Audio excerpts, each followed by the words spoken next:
It started on an ordinary afternoon in a bustling downtown conference room, a day like any other, until one phone call shattered the calm. I was halfway through a presentation, my mind swirling with figures and forecasts, when my phone lit up with an incoming call. I answered it, expecting the usual banter about weekend plans or a quick check-in, only to hear a voice so cold and triumphant that it sent shivers down my spine. Before diving deeper into this story, I'd love to hear your thoughts. Let me know where you're watching from, and if stories like this resonate with you, consider subscribing to my channel. Tomorrow, I have another special story waiting for you. "Erica, I'm divorcing you," said Brad, my husband of 6 years, with an air of smug finality that left me numb. There was no preamble, no gentle lead, and just a declaration that struck like lightning. As if that weren't enough, he casually added, "I've already sold the apartment. You'll have to figure out where you're going to live." His tone was almost gleeful, as if he had just won some twisted game. In that moment, my world seemed to crumble. I clutched the phone tighter, barely managing to choke out a single question, "You sold the apartment?" His answer was nonchalant, a dry, almost mocking laugh followed by a confirmation. Brad claimed that his new partner, Vanessa, and he needed the money to set up their life together, insinuating that even a cramped space would suffice for her. Vanessa, the name stung like a slap. I had suspected for months that something was off, the late nights, the sudden business trips, the growing distance between us. But hearing it spoken aloud, as if I were just an inconvenience in their new chapter, ignited a fury deep within me. For a long moment, I was frozen in disbelief. I had always believed that our life together was built on trust and partnership. We had poured our hearts and savings into buying our cozy 2-bedroom apartment in the heart of the city, a home that, to me, symbolized everything we had built. I had fallen in love with that little gem the moment I saw it, imagining a future filled with laughter, love, and countless memories. Now, everything I cherished was being dismantled by a man I had trusted implicitly. But as the shock began to subside, I found a reservoir of strength I didn't know I possessed. Brad thought he could catch me off guard, thinking he could waltz away with my life like a bad B-movie plot twist. Instead, I resolved right then and there that I wasn't going to be the victim in my own story. I was going to fight back using not only my wits but also the law, and I was going to reclaim what was rightfully mine. Without giving Brad the satisfaction of seeing me break, I dialed Rachel, my longtime friend and fiercely brilliant attorney. Over the phone, I laid out the entire situation in painstaking detail, every dismissive remark, every suspicious business trip, and now, the sale of our apartment. My voice remained calm, even as my heart pounded in my chest like a runaway train. Rachel's reaction was immediate and incredulous. "Erica, did he really think he could just sell the apartment without your consent?" she exclaimed, her tone a mixture of shock and amusement. "Do you know that you transferred the deed into your name months ago, after refinancing? That sale is completely void." I couldn't help but let out a small, bitter laugh. Brad had been so careless, too confident in his ability to manipulate our situation, too arrogant to bother with the fine print. He hadn't bothered to read the paperwork he'd signed, which was his undoing. My calm resolve grew stronger as Rachel explained our next steps: notify the buyer, draft a formal letter outlining the illegality of the sale, and prepare for what would be the most public humiliation of Brad's life. Over the following days, as I navigated the whirlwind of legal maneuverings and emotional recovery, I found myself reflecting on how deeply I had allowed myself to be controlled. For too long, I had ignored the small cracks in our relationship, the dismissive comments, the evasive answers about finances, the way Brad brushed off my concerns with a charming smile and a fleeting kiss. I realized, with painful clarity, that his confidence wasn't born from a place of competence or love, but from his ability to manipulate and control every facet of our life together. I began to channel that realization into action. While I continued to appear engaged in my daily work, sitting through meetings and nodding at the right moments, my mind was racing ahead, planning my comeback. I knew that Brad thought he'd already won, that he could simply sell the apartment, pocket the money, and walk away scot-free. But the legal documents in my hands were proof that he had miscalculated. When I finally returned to our apartment, the place felt strangely foreign. It was as if the space itself was holding its breath, waiting for the inevitable confrontation. Brad's belongings were still there, the draped jackets, the casually tossed shoes, but the atmosphere was heavy with a sense of impending reckoning. I set my suitcase down, feeling a surreal calm settle over me. Tonight, everything would change. That evening, Brad stormed through the door, his face flushed with a mixture of anger and confusion, a crumpled copy of the formal letter clutched in his hand. "What the hell is this?" he bellowed, waving the letter as if it were some absurd prop in a low-budget drama. "You're telling me I can't sell the apartment because it's half yours?" I crossed my arms and met his wild gaze with an unflinching calm. "No, Brad. The deed has been in my name for months." "You can't sell something you don't own," I said, my voice steady as I pulled out the original deed from a file I'd stored safely away. "Remember? You signed off on this after we refinanced. Or did you just skim the paperwork like you always do?" For a moment, silence fell between us, a silence so thick it could be sliced with a knife. Then his expression twisted into a sneer. "You think you're so smart, don't you?" he spat. "This doesn't change anything. I already made a deal, and you're going to look like a fool when it all falls apart." I stared him down, each word measured and deliberate. "Brad, the sale is already void.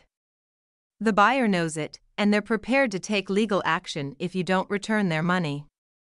If you've even touched a dime of that deposit, you're looking at fraud charges." My voice resonated with a mix of vindication and a calm threat. The word fraud hung in the air like a death knell. His confident mask began to crumble, replaced by a desperate grimace. "You don't know what you're talking about," he muttered, his eyes darting away from mine. I stepped closer, lowering my voice so only he could hear. "Oh, but I do know exactly what I'm talking about. You've spent years treating me like I'm too naive to notice what you're doing. Well, guess what? I have been paying attention, and now you're going to deal with the consequences." Brad's frustration was palpable as he began pacing the room, muttering under his breath. I could hear his frantic voicemails that followed over the next few days, half-hearted apologies intertwined with desperate threats. Meanwhile, Rachel worked behind the scenes, ensuring that every loose end was tied up. The buyer had rescinded the agreement, furious at Brad for wasting their time and money, and the preliminary paperwork for divorce was already in motion. With every passing day, I felt less like a victim and more like the master of my own destiny. I started to reclaim not only my apartment but also my life. I invited my best friend, Lauren, over one evening. As we began sorting through the remnants of Brad's life, the discarded ties, the random knick-knacks, even his beloved but utterly impractical gaming chair, we found moments of dark humor amidst the chaos. "How's he taking all this?" Lauren asked with a mischievous smirk as she picked up one of his gaudy bow ties and tossed it into a box labeled Brad's junk. "Not too well," I replied with a bitter chuckle. "He's still convinced he can talk his way out of everything, but I'm not budging. No more of his entitled behavior in my home." That night, I couldn't sleep. I lay awake, thinking about the life we had once shared, a life filled with dreams, hopes, and even a few silly inside jokes about how we'd conquer the world together.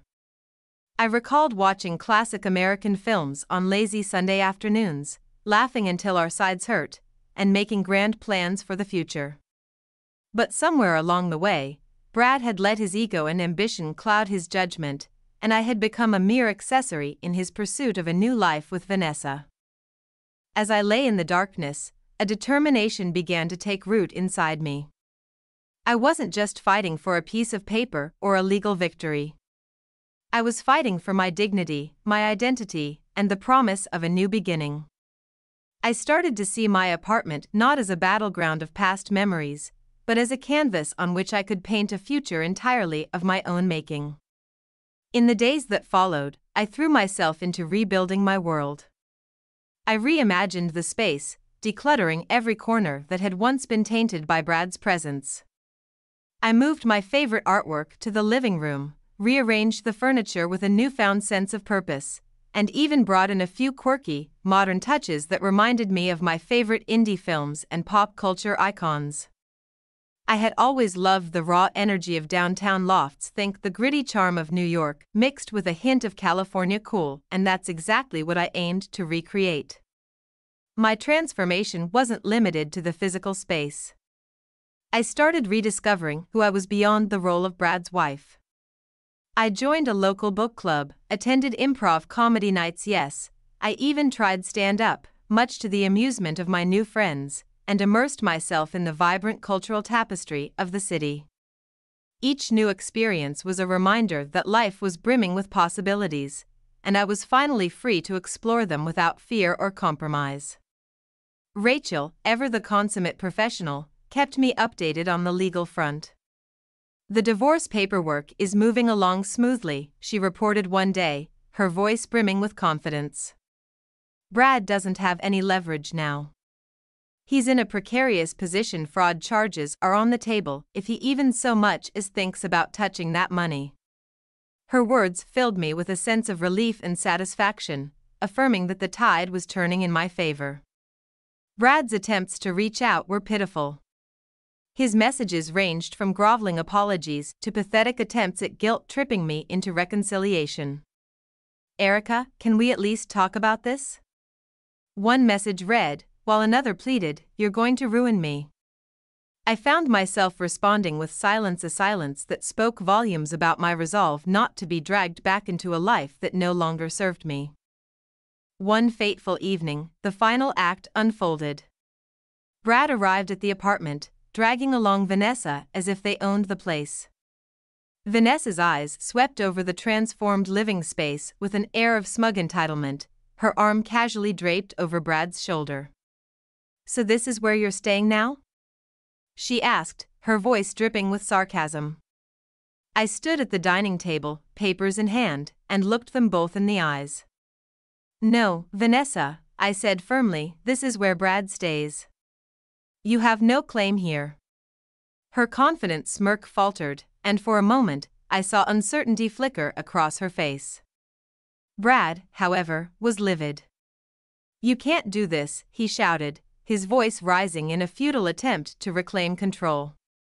I met his anger with an unyielding calm. "Brad, you can't just sell my home, walk away with the money, and expect me to let you off the hook. The deed has been in my name for months. I did it right, and there's nothing you can do to change that." My tone carried the weight of every sleepless night and every moment of self-doubt I had overcome. "If you've spent even a penny of that deposit, you're looking at a fraud charge that could ruin you legally." In the charged silence that followed, Vanessa's eyes narrowed in disbelief, and Brad's arrogant mask finally crumbled. "You're insane," he muttered, pacing as he tried to find words. "We've been together for 6 years. You can't just throw me out like this." I shook my head, a mix of sorrow and fierce determination in my gaze. "Brad, you already threw me out the moment you decided to betray me. I spent years letting you dictate every part of my life, ignoring my own needs for the sake of your ego. Well, no more." I gestured around the apartment, now unmistakably mine, a space that reflected my taste, my resilience, and my newfound independence. "This is my home. You're on your own now." Over the next several days, as Brad's desperation grew and his frantic attempts to salvage his crumbling world escalated, I watched him spiral. Every call, every text, and every desperate plea only underscored his loss of control. Meanwhile, Rachel and I worked methodically, ensuring that every legal detail was ironclad. The buyer had publicly announced that the sale was invalid, and the threat of fraud charges hung over Brad like an ominous cloud. It wasn't long before the reality set in. Brad was alone, and there was no coming back from the choices he had made. I began to rebuild my life piece by piece. Every morning, I woke up to a cityscape that now felt like a canvas awaiting a masterpiece that was entirely my own. I filled my days with small rituals that reminded me of my worth: coffee at that quirky little cafe downtown, long walks through the park where I'd listen to my favorite playlists, a mix of classic rock and indie hits, and even spontaneous road trips that echoed the spirit of American freedom. The transformation was not just external. I started to see the strength in vulnerability, the beauty in resilience, and the power in reclaiming one's identity. I joined a support group for people who had been through messy breakups, and we'd often exchange stories with a mix of humor and raw honesty. One evening, while discussing everything from failed relationships to our mutual love for cheesy 80s movies, I realized that there was a whole community of people who understood that pain could eventually transform into empowerment. One memorable night, as I sat with a group of new friends at a local improv comedy show, I couldn't help but chuckle at the absurdity of it all. There I was, once a woman whose world had been upended by betrayal, now laughing uncontrollably at a comedian's witty take on modern relationships. It felt surreal, like stepping into a new chapter that I had written for myself, full of unexpected humor and undeniable strength. The night reminded me of those classic American underdog stories, the kind where the protagonist, against all odds, rises from the ashes to claim victory. I realized I was living my own version of that narrative, one where every setback was just a setup for a triumphant comeback. As weeks turned into months, the apartment evolved along with me. I started hosting small dinner parties and movie nights, inviting friends and even old colleagues who had once witnessed my struggles. The apartment, once a battleground of memories and shattered dreams, became a sanctuary, a place filled with art, laughter, and the quiet hum of resilience. I redecorated with a mix of vintage Americana and modern minimalism. Bold reds and blues clashed playfully with sleek, contemporary furniture, echoing the vibrant, sometimes chaotic, spirit of the city. Every corner of my home was a reminder that I was no longer defined by the past, but by the possibilities of the future. Brad, on the other hand, was forced to confront the consequences of his reckless decisions.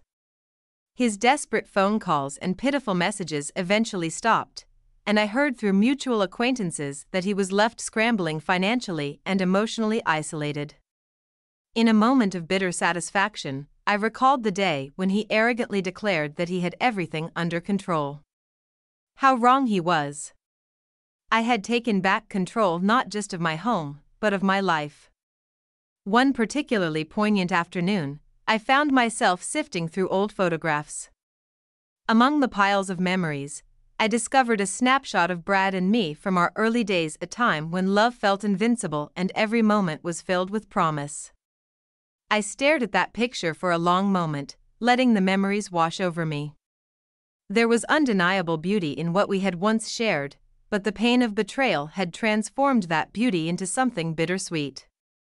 I carefully placed the photograph into a box labeled past, a symbolic act of honoring what was, without allowing it to define what was to come.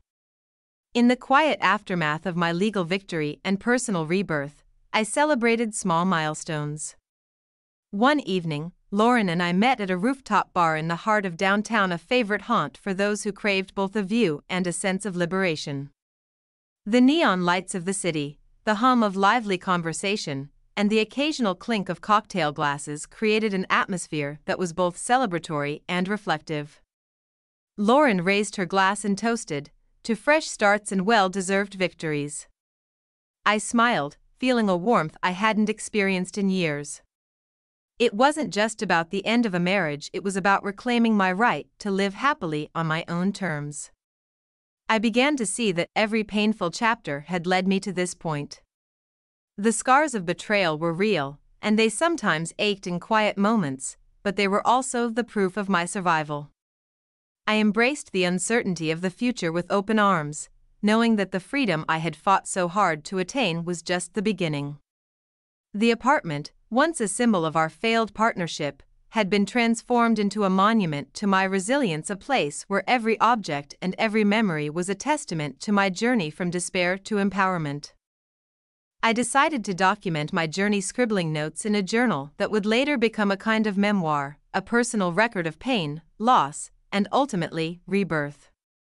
I infused my writing with humor and references to everything I loved about American pop culture, from quoting lines of classic films like Casablanca to laughing at the absurdities of modern dating apps.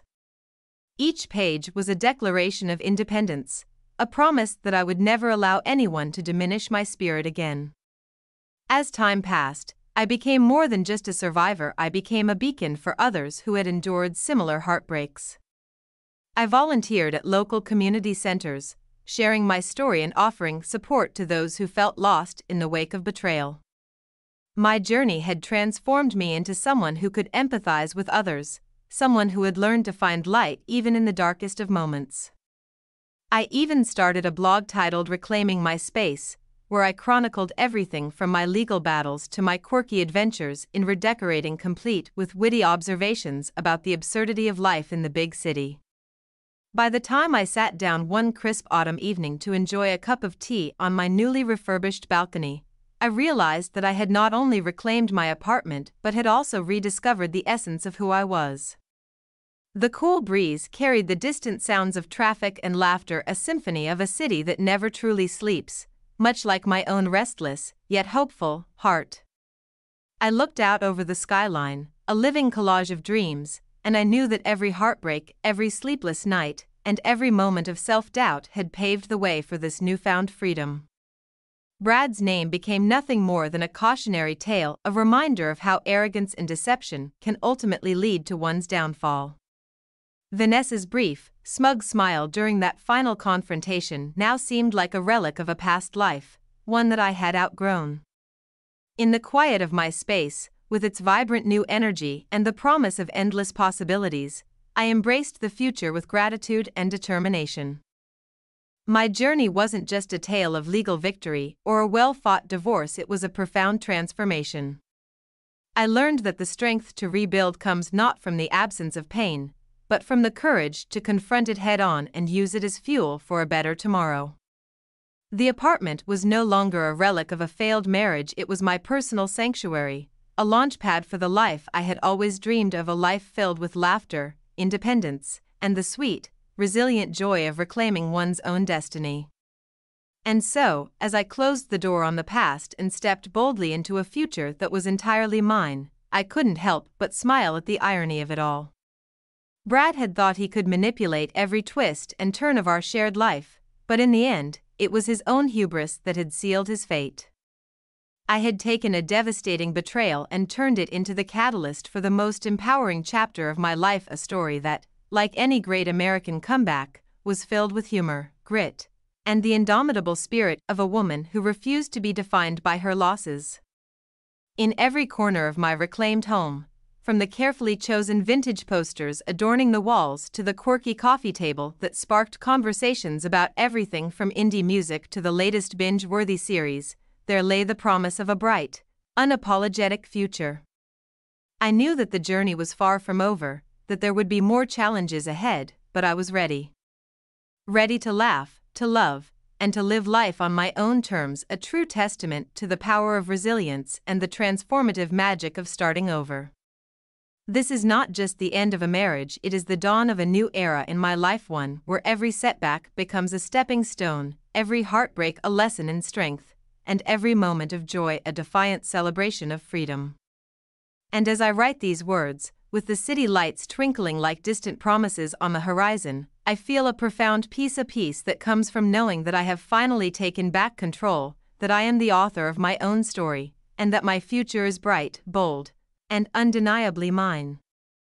So here's to fresh starts, to unexpected victories, and to the undeniable truth that even in the wake of the deepest pain, there lies the power to rebuild, to reinvent, and ultimately, to rise. This is my story, a story of betrayal, transformation, and above all, liberation. And as the echoes of the past fade into memory, I stand ready to embrace every new day with courage, humor, and the unwavering belief that my best chapters are yet to be written.